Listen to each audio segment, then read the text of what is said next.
I'm seeing a lot of people who are saying that even the so-called brave filmmakers are just correcting themselves while making the film. Right. In anticipation of a backlash. Right.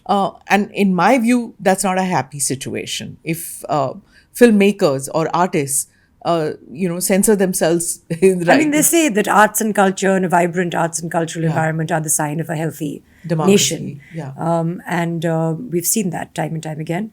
I sit in rooms sometimes where people are thinking about what kind of films to make. And there certainly is a sense of self-censorship. Yeah. And we do that not even as filmmakers. When we're sending messages on the phone or when we're having conversations, even in closed doors, sometimes we do stop to think, who's listening. And that makes me think that, we've had this conversation on my own podcast where we were talking with Faye and Palki and we were talking about freedom of speech. And it was interesting to hear from them also. And there were differing opinions. Some people feel that, yes, of course, there are some instances, but it's not enough to say and look at the rest of the world. And where, you look at America and look at us and we're actually not doing so badly. And then you have another side that says, no, we are faring quite badly. And just the fact that we censor ourselves and that we stop and think.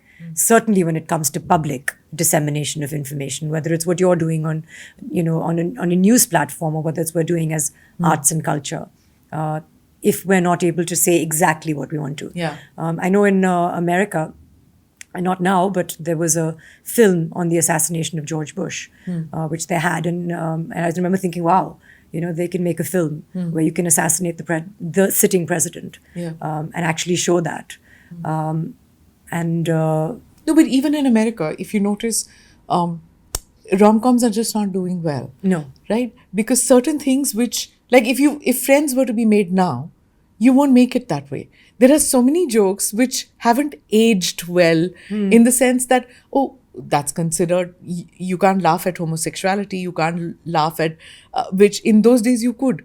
You could laugh at somebody walking in a particular way because she was a gay or lesbian or whatever, you can't laugh at those jokes anymore. Right. You can't laugh at somebody being queer. You can't laugh at physical or mental disability anymore. Right. So that takes away a whole bunch of things. Right. Even in speech, you can't say certain things which was okay just about 10 years ago. Yes. It's not okay now. I think that it's always about at least for me, and you're right, but I think it's the intent. And sometimes when you talk or you listen or you watch, sometimes if the intent is clean and you are able to, you're not bullying somebody, you're not taking an issue and making a point through it, you're just speaking in a way without filter, in a healthy way. I'm trying to be articulate here because I know that it's a sensitive subject, but I think it's the intent that matters. And if there is no malicious intent, it still goes down well. Sometimes these things in today's day and age are said with a malicious intent and therefore, and maybe that makes people uncomfortable. But having said that, some people are erring and some people are wondering why there's so much erring on the safe side and being politically correct because it is making things very vanilla and very dry and we're not able to laugh in the ways that we used to. I feel that there are some people from more perhaps marginalized, less vocalized communities who are feeling represented today. And they feel like, okay, at least somebody is recognizing our angst, our journeys, and, we feel more protected. So the advantage of this is that is happening. And that's not a bad thing. Whether it's people from the spectrum, whether it's people from different kinds of sexualities, identities, there's an understanding now. When it came to Me Too, for example, also, now people are saying, you have to be so careful about the language you use. And men have been saying sweetie and this and that and commenting on the way women dress for so long. And now, it's so inconvenient that we have to not do this. But that's a good thing. So, of course, that line is different for different people. What people find funny is also different for different people. Something is you're always laughing at people slipping on a banana peel and getting hurt. Humor generally happens at somebody's expense. And that has happened from Charlie Chaplin's time. Is it, Houseful, the latest number 3, number 4, whatever. Or 5, I think it or is. whatever, has just released. And there was so much of criticism of the humor, whereas the similar kind of, absurd stuff that they did in this sequel as compared to number 1 or 2. Even in those, it was like that, laughing at women wearing skimpy clothes and ogling at women. It was so funny and such a big hit in the 1 and 2 episode. And now people are talking about it on social media and saying, why does he have to do this? It's gross to have, ogling at a woman's legs. But is that a bad thing? I don't know. That's what I'm saying. I'm not sure. But it didn't do well. See, it was a whole bunch of people of the same age group, when that age group 10 years back or 5 years back laughed at those jokes. Yeah.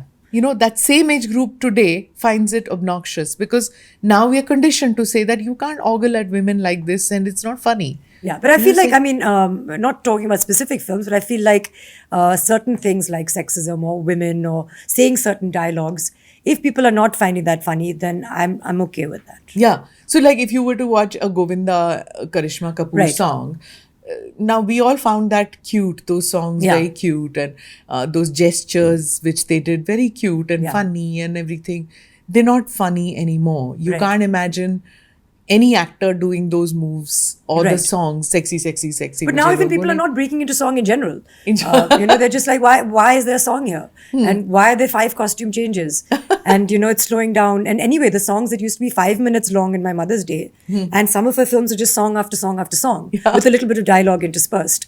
Now people are listening to songs for maybe 40 seconds. 50 seconds at the most. Yeah, I'm listening to podcasts. Yeah, and we're listening to podcasts, but those can range up to 2 hours. So there's something for everybody. But it's interesting to think about whether, we want to do what people want as artists, whether you want to give them more and have a template and say, this is working and let's just do what's working, or you want to do something that is different and maybe give them what you think is good for them, or something that is just break away a little bit.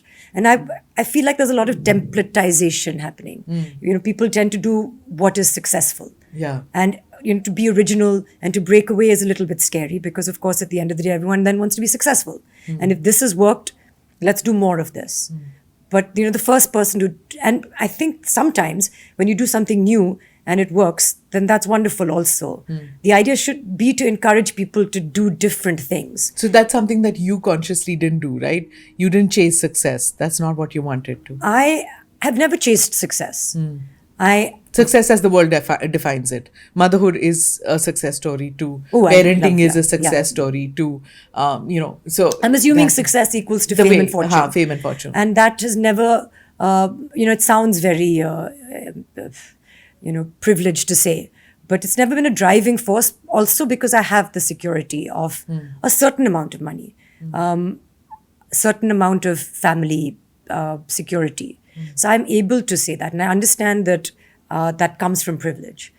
But also having seen fame and fortune very closely in the people that I love around me, I've understood that it's very fleeting, it comes and goes, and it should not define your sense of self. Money is very, very important. We all should we should all have access and be able to earn a certain amount of money to be able to afford certain things that make us happy. And that can range from here to there, but a certain basic standard of living. For me, the things that are important, I want to earn enough of my own money to be able to spend. I want to be able to buy the things that I like and enjoy without having to justify that to anyone. Sure. And that can only come when I have my own bank account and I don't share that with anybody, and I put my own money into it and I take my own money out of it. And I want that to always continue. But that's the driving force. And then beyond that, it's the happiness that I get from this one very short life, and the people that I'm very close to. And for me, really, the happiness and the success comes from being able to spend enough quality time with them. Namaste, Jai Hind. You're watching ANI podcast with Smita Prakash. अगर हम उसको मस्जिद कहेंगे तो फिर विवाद होगा। The issue is टूटा है क्या भारत? 400 पार का मतलब ये है कि संविधान खतरे में है। क्या हम लोग ये निर्देश देते हैं कि फला को गिरफ्तार करके जेल डाल दें? वही तो कह रहे हैं सब। ये बेबुनियाद निराधार आरोप। सच्चा सुनना चाहो देखो स्मिता प्रकाश ANI, it does not lie।